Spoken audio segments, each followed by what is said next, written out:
बारिश के पानी में अक्सर बच्चे खेलने के लिए बाहर निकल जाते हैं, पर उन्हें ये नहीं पता कि गहरे पानी के अंदर उनका इंतजार कौन कर रहा होता है। तो उस शाम अंबा गांव का सोनू भी अपने बड़े भाई के पास अपने लिए नाव बनवाने पहुंच गया। जय भैया, देखो ना कितनी मस्त बारिश हो रही है।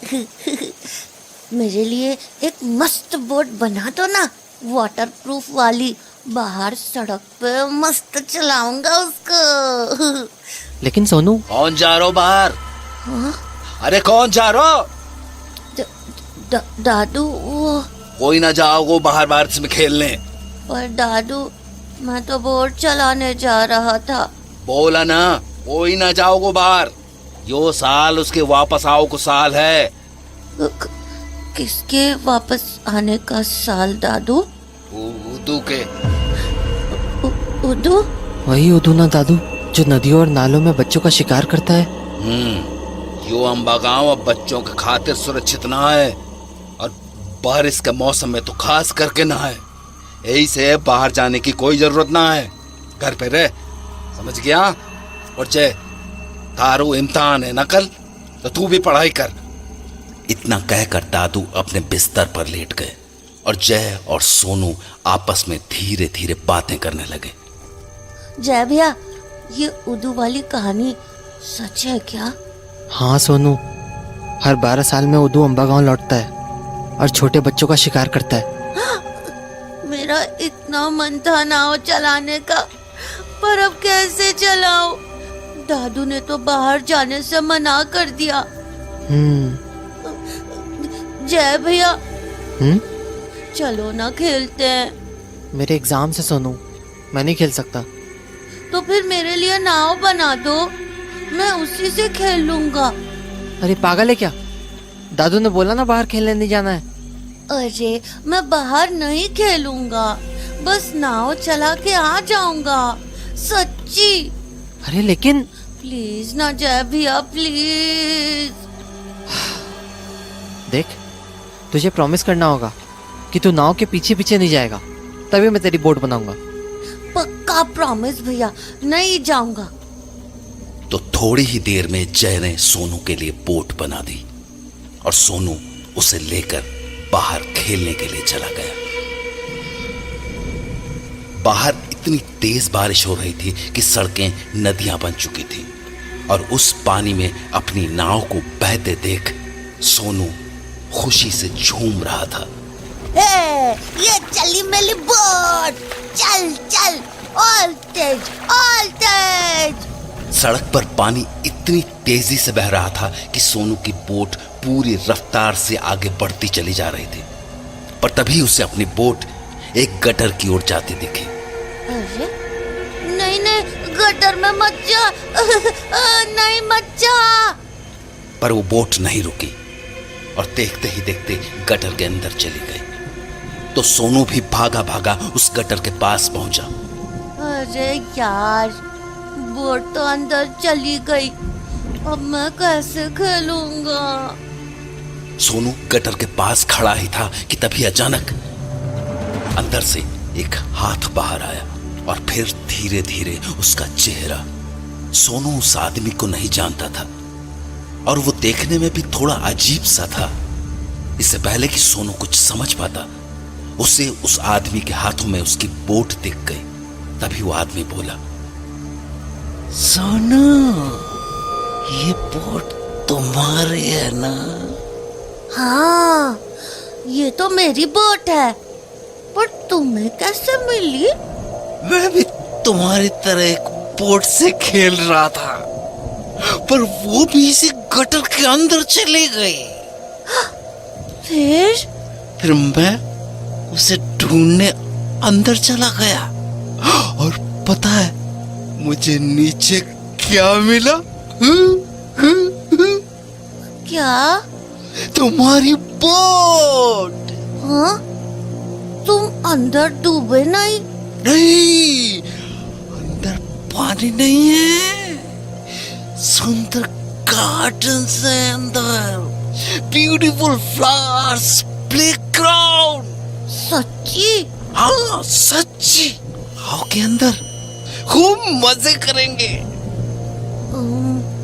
नहीं, भैया बोलता है अनजान लोगों के साथ नहीं खेलते। अरे तो दोस्त बन जाते हैं ना यार। नहीं, मुझे डर लगता है, मैं जाता हूँ। अच्छा ठीक है, पर अपनी बोट तो लेते जाओ। लाओ। अरे बुद्धू, हाथ तो बढ़ाओ अपना। हाँ? अब लाओ। इधर सोनू ने अपना हाथ बढ़ाया था, वहीं दूसरी तरफ दादू गहरी नींद में सो रहे थे कि तभी एक तेज बिजली की आवाज हुई और उनकी आंख खुल गई। न जाने ये बारिश कब रुकेगी। ये दोनों कटे गए। अरे सोनू, जय, अरे कहां चल गो? डर के मारे जब दादू हड़बड़ाते हुए कमरे से बाहर आए तो उन्हें जय दरवाजे पर खड़ा मिला। जय, तू यहां क्या कर रहा हो? और सोनू कटे हो? वो दादू, वो यहीं बाहर बोट से खेल रहा था, पर अभी तक आया नहीं। अरे दिमाग फिर गया है कहा तुम दोनों को? मना की थी ना तुम दोनों से बाहर जाओ को, फिर क्यों जान दो उसको? तो दादू, मैं तो। चुप कर और घर में जाकर बैठ जा, मैं जा रहा हूँ उसको ढूंढने। तो दादू हड़बड़ाते हुए घर से निकल गए और हर ओर सोनू को आवाजें लगाने लगे। सोनू, सोनू, सोनू, सोनू, सोनू। पर सोनू का कोई जवाब नहीं आया। फिर घर से थोड़ी दूर गटर के पास दादू को सोनू की बोट मिली, जिसके ठीक ऊपर एक लाल गुब्बारा हवा में तैर रहा था। उस गुब्बारे को देखकर दादू का दिल बैठ गया, क्योंकि अंबा गांव में लाल गुब्बारे को उदू की निशानी माना जाता था। तो हताश होकर दादू ने वो पेपर बोट उठाई और घर लौट आए। उनके घर लौटते ही जय बोल पड़ा, दादू, सोनू कहाँ है? कहाँ गया वो? दादू। जय लगातार सवाल करता रहा, पर दादू ने कोई जवाब नहीं दिया और जय के हाथों में सोनू की बोट थमाते हुए अपने कमरे में चले गए। ये तो वही बोट है जो मैंने सोनू के लिए बनाई थी। दादू, बताओ ना, कहाँ है सोनू? दादू। दादू कुछ नहीं बोले और जय ने पूरी रात उनके जवाब के इंतजार में बिता दी। अगली सुबह जब वो स्कूल गया तो एग्जामिनेशन हॉल में उसका दोस्त मोंटी उससे बोला, ए जय, एग्जाम की तैयारी कैसी है? क्या हुआ? तेरा मुंह क्यों उतरा हुआ है? सोनू खो गया यार। क्या? खो गया? कैसे? पता नहीं यार, कल बारिश में खेलने गया था बाहर, तब से लौटा ही नहीं है। लौटा ही नहीं मतलब? वो तो घर से दूर जाता ही नहीं कहीं। वही तो, एग्जाम नहीं होता तो मैं उसको ढूंढने चला गया होता। कोई नहीं, तू चिंता मत कर, पेपर देते हैं, उसके बाद ढूंढने चलेंगे। ठीक है, तो पेपर के बाद मेरे घर पे आ जाना, उधर से उसे ढूंढने चलेंगे। ठीक है, चल अभी के लिए ऑल द बेस्ट। तुझे भी। तो उसके बाद जय अपनी सीट पर चला गया और एग्जाम शुरू होने पर मोंटी भी अपना पेपर लिखने लगा। पर तभी उससे अपने पीछे से एक आवाज आई, मोटे, ए मोटे। वो आवाज ओम की थी, जो स्कूल का सबसे बड़ा गुंडा था और बदकिस्मती से वो मोंटी के ठीक पीछे ही बैठा था। अबे मोटे, सुनाई नहीं दे रहा क्या? क्या हुआ? चुपचाप मुझे अपनी कॉपी दिखा, मुझे कोई भी सवाल नहीं आ रहा है। पर क्या पर कर रहा है? देख, तूने कॉपी नहीं दिखाई ना, तो तेरा वो हाल करूंगा कि घर जाने लायक नहीं बचेगा, समझा? मोंटी जानता था कि ओम मजाक नहीं कर रहा था, उससे पूरा स्कूल कांपता था, इसलिए उसने उसे अपनी कॉपी दिखाना ही बेहतर समझा। पर तभी मोंटी के मन में एक ख्याल आया कि अगर वो ओम को अपने सवाल नहीं दिखाएगा तो ओम पक्का फेल हो जाएगा और अगली क्लास में उसे ओम को झेलना नहीं पड़ेगा। तो पलटकर मोंटी ने ओम से कहा, मैं तुझे क्यों दिखाऊं? मुझे एग्जाम लिखने दे। उसके बाद ओम ने कुछ नहीं कहा, पर उसकी आंखों में मोंटी के लिए गुस्सा साफ दिख रहा था। थोड़ी देर तक वो वहीं बैठा रहा। फिर टीचर को अपनी कॉपी देकर एग्जामिनेशन हॉल से बाहर जाने लगा। पर जाने से पहले वो मोंटी के पास रुका और उसे गुस्से से देखते हुए बोला, तू बाहर मिल बेटा। अगर तू आज अपने पैरों पे चल के घर चला गया ना तो मेरा नाम ओम नहीं। ओम की धमकी सुनकर मोंटी बहुत डर गया, क्योंकि वो जानता था कि आज स्कूल के बाद ओम उसे नहीं छोड़ने वाला था।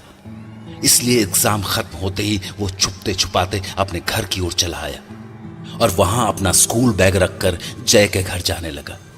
पर अभी वो आधे रास्ते ही पहुंचा था कि उसे अपने बाईं ओर वाले तालाब के ऊपर एक बड़ा सा गुब्बारा दिखा। वैसे तो मोंटी की उम्र गुब्बारों से खेलने की नहीं थी, पर उस लाल गुब्बारे ने मानो उस पर कोई जादू सा कर दिया था। मोंटी उस गुब्बारे को पकड़ने के लिए पानी में जाने की सोच ही रहा था कि तभी उसकी नजर तालाब में तैर रही एक कमीज पर पड़ी। मोंटी उस कमीज को देखकर तुरंत समझ गया कि वो कमीज सोनू की ही थी, क्योंकि उसने आखिरी बार सोनू को उसी कमीज में देखा था।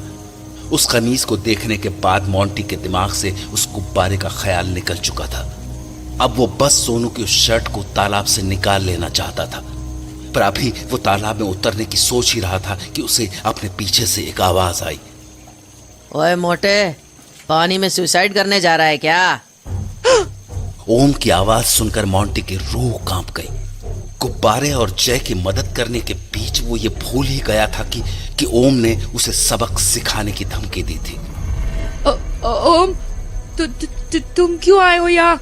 साले मोटे, अब तू मुझे बताएगा कि मैं कहाँ हूँ और कहाँ नहीं। मैं यहाँ तुझसे हिसाब चुकता करने आया हूँ, समझा ना? क्यों? कौन सा हिसाब? अच्छा, साले हाथी के बच्चे, इतनी जल्दी भूल गया? याद है ना क्या कहा था तूने मुझे एग्जाम में? ओम भैया, वो गलती से।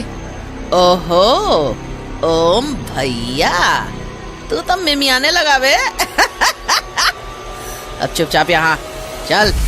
मोंटी जानता था कि वो यहाँ से कहीं नहीं भाग सकता। उसे अब ओम की बात माननी ही थी, तो वो डरता हुआ ओम के पास चला गया। ओम भैया, देखो, मुझे जाने दो। अबे चुप, ज्यादा चबड़ चबड़ मत कर, वरना इसी तालाब में धक्का दे दूंगा। किसी को पता भी नहीं चलेगा। ओम भैया प्लीज, मम्मी ने जल्दी बुलाया घर पे, प्लीज जाने दो। मम्मी ने जल्दी आने को बोला है? और यहाँ जो तेरा बाप तेरे को रुकने को बोल रहा है, उसका क्या? मुझसे गलती हो गई, अगली बार से जो बोलोगे वही करूँगा, जाने दो प्लीज। मोंटी गिड़गिड़ा ही रहा था कि ओम ने अपने कमीज के अंदर से एक चाकू निकाल लिया। देख इस चाकू को, हाँ? ये है तेरा बाप, इसको बोल प्लीज, बोल हरामी। ये चाकू क्यों? इससे क्या करोगे ओम भैया? अभी बताता हूँ इससे क्या करूँगा। पहले शर्ट उतार अपनी। नहीं प्लीज। खुश हो जा कि पैंट नहीं उतरवा रहा मोटे, शर्ट उतरवा रहा हूँ, क्योंकि मुझे तेरी गोल मटोल तोंद देखनी है। चल उतार, नहीं तो पेट फाड़ दूंगा तेरा। उतार रहा हूँ। लाचार मोंटी क्या करता? उसने न चाहते हुए भी अपनी शर्ट उतार दी और घबराई आंखों से ओम की ओर देखने लगा। ओम भैया प्लीज जाने दो ना। ऐसे कैसे जाने दे दूं मोटे? अभी तो मुझे तेरे पेट पे चाकू से गोला बनाना है, बिल्कुल ओ जैसा, ओम का ओ, जिससे तू जिंदगी भर याद रखे कि ओम से हरामी पना नहीं करना चाहिए। ओम अपना चाकू लेकर मोंटी के पास पहुंचा ही था कि मोंटी ने उसे जोर से धक्का दिया और वहां से भाग निकला।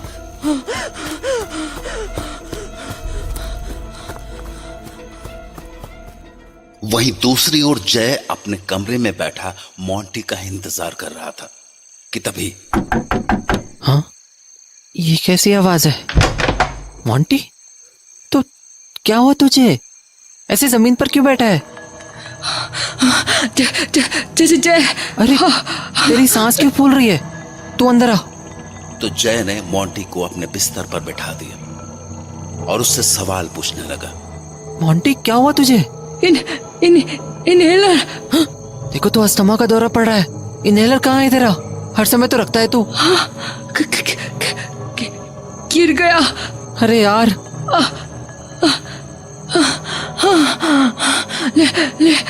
ले क्या कहीं से भी, नहीं तो मैं मर जाऊंगा। ऐसा मत बोल यार, मैं मेडिकल स्टोर से लाता हूँ, रुक। पर पैसे? अरे दादू की उठा लूंगा, तू चिंता मत कर, मैं 2 मिनट में आया। तो उसके बाद जय ने अपनी साइकिल उठाई और उसे भगाता हुआ मेडिकल स्टोर पहुंच गया। भैया वो इनहेलर दो ना, अस्थमा वाला। देता हूँ, ढूंढने दे। जल्दी दे दो भैया, बहुत जरूरी है। हाँ ये ले, 150 रुपया। 150? भैया 100 ही है मेरे पास, 50 बाद में दे दूं। अभी ये ले जाने दो प्लीज। हाँ हाँ ठीक है, ले जा। तो मेडिकल स्टोर से इनहेलर लेकर जय सीधा मोंटी के पास आ गया और उसे इनहेलर पकड़ा दिया।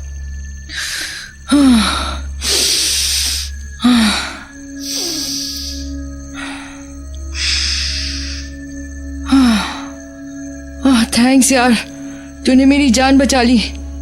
पागल है क्या? थैंक्स क्या बोल रहा है? वो तो अच्छा हुआ इनहेलर टाइम से मिल गया। वैसे तेरी सांस क्यों फूलने लगी? कहीं से भाग के आया था क्या? यार वो रास्ते में ओम मिल गया था, उसी से पीछा छुड़ाने के चक्कर में मुझे भागना पड़ा। ओम? उस साले की तो मुंह तोड़ दूंगा मैं उसका। जाने देना, छोड़। अभी सोनू होता तो शोर मचाता रहता। पता नहीं कहाँ होगा बेचारा। अरे हाँ, एक बात तो मैं तेरे को बताना भूल ही गया। क्या? मेरे को उसकी टी शर्ट मिली थी। सोनू की टी शर्ट मिली तुझे? कहाँ? वो पुराने तालाब में तैरते देखा मैंने। क्या सच में? हाँ यार, वही येलो वाली टी शर्ट पानी में बह रही थी। तो तूने ऐसे ही पहने दिया उसे? यार वो तालाब कितना गहरा है तुझे पता है ना, और मेरे को तो तैरना भी नहीं आता है। पर ना मैं सोच रहा था कि जरा सा पानी में उतर के उसे निकाल लूं, पर तभी वो साला ओम वहां आ गया और मुझे वहां से भागना पड़ा। लेकिन तू तो स्कूल के बाद मेरे घर आने वाला था ना, फिर तालाब के पास क्यों गया था? अरे वो रास्ते में मुझे तालाब के पास एक लाल गुब्बारा दिखा, तो पता नहीं क्यों मैं उसे लेने चला गया। क्या? लाल गुब्बारा? हाँ, क्यों? यार मोंटी, वो दादू बोल रहे थे जहाँ से सोनू गायब हुआ ना, गटर के पास, वहां भी वही लाल गुब्बारा देखा था उन्होंने। क्या मतलब है तेरा? दादू बोल रहे थे कि वो लाल गुब्बारा उदू की निशानी है। उदू? वो जो हर 12 साल में अम्बा गांव में आता है? हाँ, दादू कह रहे थे कि उदू वापस लौट आया है और शायद सोनू को उदू ही ले गया है। ऐसा मत बोल यार, देखना सोनू बहुत जल्दी मिल जाएगा, भरोसा रख। उसके बाद कुछ ही देर में मोंटी अपने घर चला गया, पर अब तक तालाब में सोनू की कमीज मिलने की खबर पूरे अम्बा गांव में फैल चुकी थी। इसलिए अगले ही दिन पुलिस अपने डाइवर्स के साथ वहां पहुंच गई, पर बहुत देर ढूंढने के बाद भी सोनू का कहीं कुछ पता नहीं चल पा रहा था, जिसकी वजह से वहां खड़ा जय और भी परेशान हो रहा था। सबके सब पागल है, ठीक से देख ही नहीं रहे। अरे झाड़ियों के पास क्यों नहीं देख रहे ये लोग? यार कोशिश तो कर ही रहे हैं सब लोग। मोंटी क्या कोशिश कर रहे हैं? सोनू तो छोड़, उसकी वो कमीज तक नहीं ढूंढ पाए ये लोग, और ना ही वो लाल गुब्बारा जो तूने देखा था। हाँ यार, कल तो मैंने दोनों यहीं देखे थे, आज पता नहीं कहाँ गायब हो गए। खैर, मैं जाके पुलिस अंकल को बोलता हूँ झाड़ियों में देखने को, क्या पता कुछ मिल जाए। मोंटी के बोलने के बाद पुलिस ने बहुत देर तक सोनू की तलाश की, पर उन्हें झाड़ियों के पास भी कुछ नहीं मिला, कोई भी नहीं। अब तक जय भी उम्मीद हार चुका था। शायद उसने भी मान लिया था कि सोनू को उदू ही ले गया था, पर उदू था कौन और कहां से आया था और सोनू को कहां ले गया था, इसका जवाब देने वाला कोई नहीं था। तो दुखी मन से जय घर लौट आया, पर उस रात जब जय पढ़ाई कर रहा था तो उसे अचानक सोनू की याद आने लगी। जय भैया, दादू के लिए मैंने मस्त नाम सोचा है, खलूस। खलूस? अले खलूस नहीं, खलूस। क्या मस्त नाम है, खलूस। सोनू की हंसी याद करते करते जय की भी हंसी छूट गई। पर हंसते हंसते उसे लगा कि उसके साथ कोई और भी हंस रहा है, जबकि वहां तो सिर्फ वो ही था। कौन कौन है ये?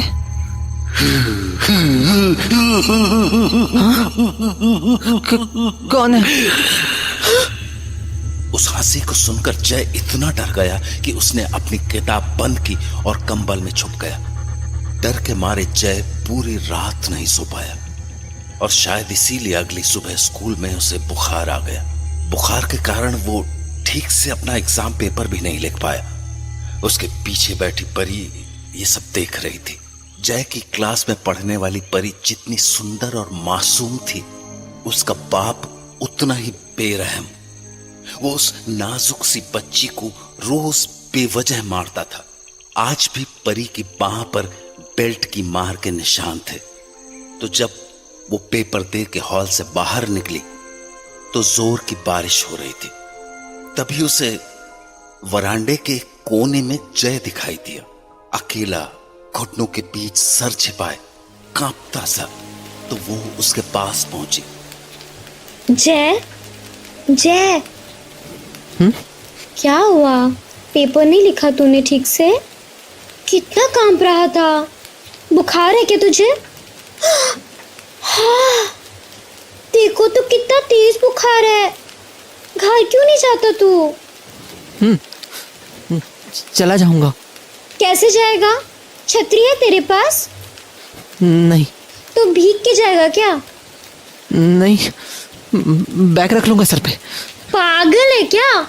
देख, मेरे पास छतरी है। चल, मैं तुझे घर छोड़ाती हूँ। नहीं नहीं, मैं चला जाऊंगा। बोला ना चल मेरे साथ, अब बहस मत कर। तो परी की बात मानकर जय उसके साथ स्कूल से निकल पड़ा। परी से आती महक ने जाने कैसा जादू सा कर दिया था जय पर कि वो दोनों स्कूल से कब घर पहुंच गए जय को पता ही नहीं चला। चल, अब चुपचाप लेट जा और खबरदार जो बाहर निकला आराम से चादर ओढ़ के पड़ा रह, समझा? और सुन, तुझे बुखार है ना, तेरे को बहुत कम टाइम मिलेगा अगली पेपर की तैयारी के लिए। ये मेरी कॉपी ले, इसमें बहुत मस्त लिखा है मैंने। सारा रट्टा मार लेना, समझा? और तू क्या करेगी? अरे हमेशा के लिए थोड़ी ना दे रही, कल आके ले जाऊंगी वापस। नहीं यार, तू रखना इसको, मैं देख लूंगा। अच्छा ठीक, जब फेल होगा ना तुम मेरे को मत बोलना। चिढ़ा रही मेरे को? नहीं, डरा रही। सुन, ये सब कहाँ से सीखी तू? क्या कहाँ से सीखी? यही सबका ख्याल रखना। जैसे तुम्हें को छतरी में लाई, अपनी नोटबुक दी मुझे पढ़ने को, तेरा सब ऐसे ही ख्याल रखते होंगे ना घर पे? हाँ, खूब प्यार करते होंगे ना तुझे सब? हाँ? अरे क्या हुआ परी? अरे बोल तो, क्या हुआ परी? मैं जा रही। अरे पर बता तो सही, हुआ क्या? देख, अगर तू नहीं बताएगी ना तो मैं कॉपी नहीं दूंगा तेरी। चलो बता। देख, गुस्सा नहीं दिला मेरे को। गुस्सा नहीं दिला रहा, प्यार से पूछ रहा हूँ, बता ना। क्यों पूछ रहा प्यार से? कोई नहीं करता मेरे को प्यार, पापा मारते हैं। ये देख, ये देख, रोज ऐसे निशान रहते हैं मेरे हाथ पे, और मेरी मम्मी होके भी नहीं रोकती हूँ उनको। इसके आगे परी कुछ नहीं बोल पाई और रोती हुई जय के घर से निकल गई। जय उसे एकटक जाता हुआ देखता रहा, क्योंकि उसे कभी अंदाजा भी नहीं था कि परी अपने अंदर इतना कुछ समेटे बैठी हुई थी। अभी परी जय के घर से निकली ही थी कि थोड़ी ही दूर जाने पर कुछ ऐसा हुआ जिसके कारण परी झाड़ियों में छिपकर बैठ गई। तभी मोंटी ने उसे देख लिया और उसके पास चला आया। ए परी, क्या हुआ तुझे? हो, कितना खून बह रहा है तेरे हाथ से। चल अंदर चल, हाथ धुलाता हूँ तेरा। आजा आजा। वो परी को अपने घर में ले आया।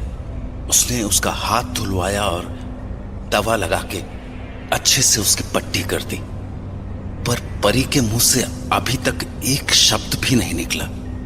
वो बस बुरी तरह कांप रही थी। ए, क्या हुआ? तू कांप क्यों रही है ऐसे? अरे बोलना यार, हुआ क्या तेको? सुन, चल मैं तेको घर छोड़ के आता हूँ। ना, मैं नहीं जा रही वहाँ। है? क्या हुआ? क्यों नहीं जाएगी अपने घर? वो रास्ते में कुछ है। क्या है वहाँ? पता नहीं, पर घर के पास वाले नाले में कुछ है। क्या बोल रही है? ठीक से बताना क्या हुआ है। मैं घर जा रही थी, तभी पास के नाले से मुझे किसी बिल्ली की आवाज आई, तो मैं नाले के पास उसको देखने चले गई, पर अंदर बहुत अंधेरा था। मुझे कुछ भी ठीक से नहीं दिख रहा था, तो मैंने पास में पड़ी एक लकड़ी उठाई और नाले में घुसेड़ने लगी, पर तभी मुझे ऐसा लगा जैसे उस लकड़ी को कोई अंदर से खींच रहा हो, वो भी बहुत जोर से। बहुत ताकत थी उसमें, बहुत ज्यादा। उसने लकड़ी को इतनी जोर से खींचा कि लकड़ी मेरे हाथ को छीलती हुई नाले के अंदर चले गई और मेरे हाथ से खून निकलने लगा। पर नाले में आखिर था क्या? यही तो मैं सोच रही थी कि तभी नाले के अंदर से कोई बोला, मैं आ गया हूँ मेरी बच्ची, तेरे बहुत पास आ गया हूँ, अब तू नहीं बचेगी ना। कितनी भी कोशिश कर ले, नहीं बचेगी, नहीं बचेगी तू। नहीं बचेगी। परी इतनी डर गई थी कि वो बिना रुके बस रोए जा रही थी। चुप हो जा परी, चुप हो जा। देख, अब तो तू मेरे घर पे है ना, डर मत, कुछ नहीं होगा तुझे। और वैसे भी इतनी सुंदर लड़की रोते हुए थोड़ी ना अच्छी लगती है। रोते हुए तो कोई भी अच्छा नहीं लगता। अरे मैं लगता हूँ ना, मैं रोते हुए बहुत मस्त लगता हूँ। सच्ची, तूने देखा नहीं है कभी? जब बच्चे चिढ़ाते हैं मेरे को, बहुत मस्त रोता हूँ मैं। अच्छा मोंटी, सब तेको मोटा मोटा चिढ़ाते हैं, तेको बुरा नहीं लगता? लगता है ना, तभी तो रोता हूँ। पर तू चिढ़ा लिया करना मेरे को। तेरे जैसी सुंदर लड़की चिढ़ाएगी तो बुरा भी नहीं लगेगा। देख, हंसा दिया ना तुझे। हंसा दिया ना। पता है मोंटी, जैसा सब बोलते हैं ना तेरे लिए, तू वैसा नहीं है। तू अच्छा है। मजाक कर रही है ना तू? मैं फालतू मजाक नहीं करती पागल, तू सच्ची अच्छा है, बहुत अच्छा। परी के मुंह से ये बात सुन के मोंटी बहुत खुश हो गया। उसने थोड़ी देर तक परी से बातें की और फिर उसे घर छोड़ आया। पर अगले दिन मोंटी पूरे दिन लाइब्रेरी में बैठा रहा, क्योंकि उसे परी के लिए एक चिट्ठी लिखनी थी। परी, तुम बहुत सुंदर हो और बहुत अच्छी भी और स्ट्रॉन्ग भी। मोंटी अपनी चिट्ठी लिखने में इतना मगन हो गया था कि उसे अंदाजा भी नहीं हुआ कि कब शाम के 4 बज गए। तभी लाइब्रेरियन मैम ने मोंटी को आवाज लगाई। मोंटी, चलो बेटा अब कल आना, लाइब्रेरी के बंद होने का टाइम हो गया है। हाँ, अभी? पर मैम, अभी तो 4 ही बजे है, लाइब्रेरी तो 6 बजे बंद होती है ना। तुमने नोटिस नहीं पढ़ा? नोटिस? हाँ, वो देखो, पुलिस ने नोटिस भेजा है कि 5 बजे के बाद अंबा गांव का कोई बच्चा घर से बाहर नहीं निकलेगा। हाँ, पर क्यों मिस? इधर आओ, बैठो मेरे पास, बताती हूँ। तो मोंटी लाइब्रेरियन मैम के पास जाकर बैठ गया। बेटा, अंबा गांव की हालत बहुत सीरियस है। पिछले दिनों जय के भाई सोनू के अलावा और भी 4 बच्चे गायब हुए हैं अंबा गांव से। हाँ, क्या 4 और बच्चे? हाँ, और उन सभी के कपड़े नालों में मिले। नालों में? क्यों? क्योंकि वो नालों से ही गायब हुए थे मोंटी। ये काम उदू का है। उदू?